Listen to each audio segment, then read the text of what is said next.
ఈ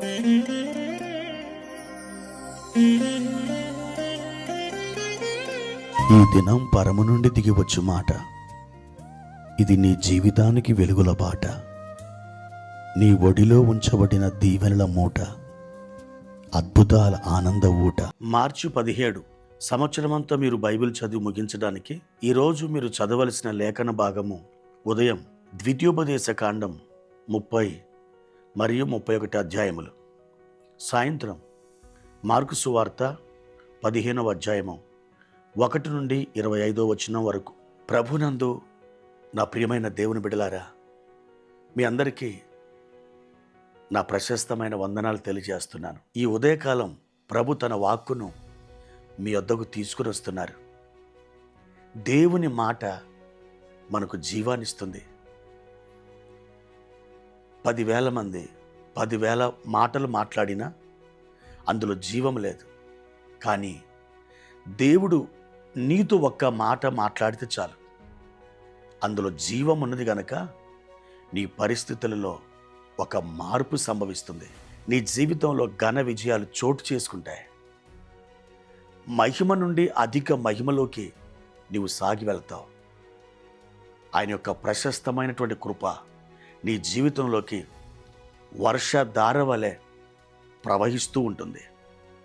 ప్రియ దేవుని బిడ్డ, ఈరోజు దేవుడు మనకిచ్చిన ఒక వాక్య భాగాన్ని చదువుకుందాం. 38వ కీర్తన 21వ వచనం. యెహోవా నన్ను విడువకుము, నా దేవా నాకు దూరముగా నుండకుము. భక్తుడైన దావీదు దేవుని యొక్క సన్నిధిలో ప్రార్థిస్తూ ఈ మాట పలుకుచున్నాడు.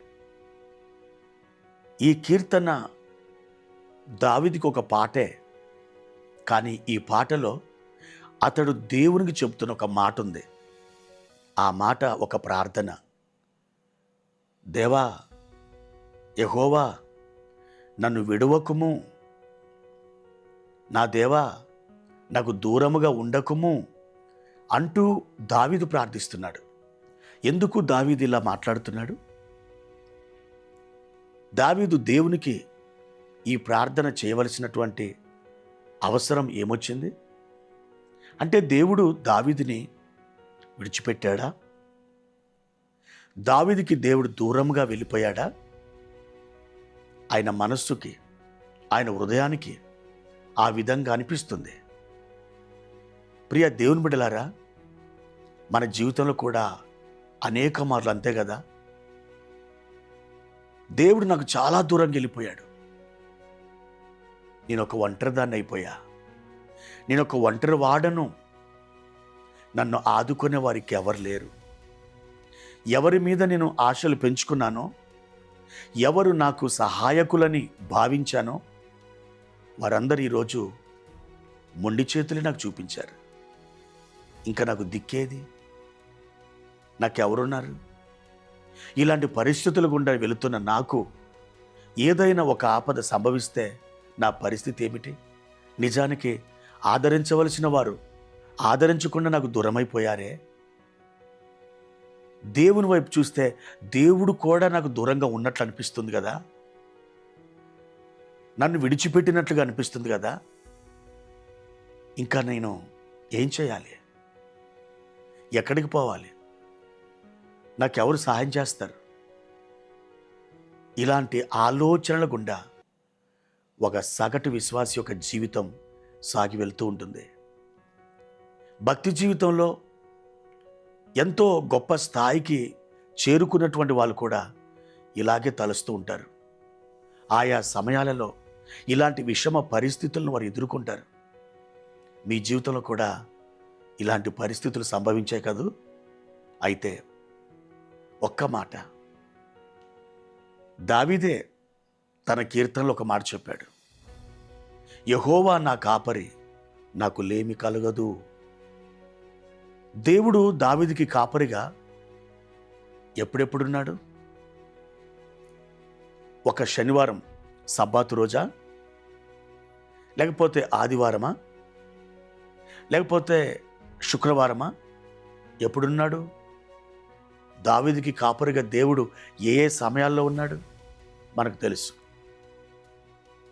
నిరంతరం 24 గంటలు 24/7 365 డేస్, సంవత్సరం అంతా, జీవితకాలం అంతా ఆయన దావీదుతో ఉన్నాడు. మరి దావీదు ఎందుకు ఇలా మాట్లాడుతున్నాడు? నాకు దూరముగా ఉండొద్దు, నన్ను విడవకము అని ఎందుకంటున్నాడు?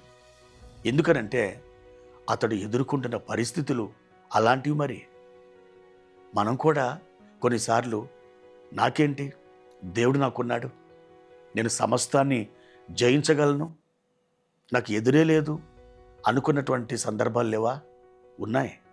కానీ కొంతకాలం గడిచిపోయిన తర్వాత మన చుట్టూ మూగిన ఆ పరిస్థితులు మనల్ని సవాల్ చేస్తున్నప్పుడు మనం కూడా ఇలాగే ఫీల్ అయినాం.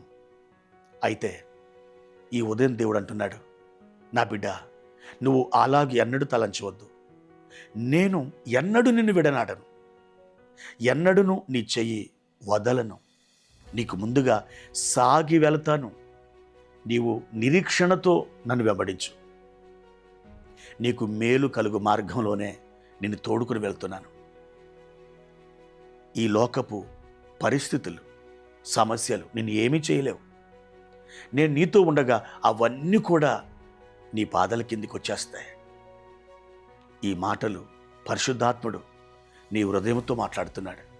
ప్రియ దేవుని బిడ్డ, నిరీక్షణ, విశ్వాసం, ధైర్యం కలిగి ఉండి ప్రభువులో ముందుకు సాగి వెళ్ళు. దేవాది దేవుడు నీకు సహాయం చేయనుగాక.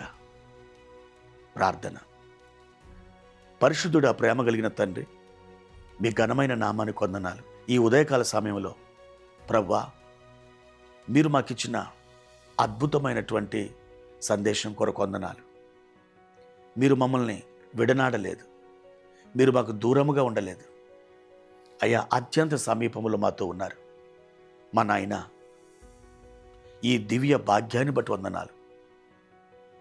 మా ప్రియులను మీరు దీవించి, బలపరిచి, ఆశీర్వదించి, ధైర్యపరిచి, విజయముతో వారిని నింపుమని యేసుక్రీస్తు నామములో ఈ ప్రార్థన అడుగుచున్నాను తండ్రి. ఆమెన్.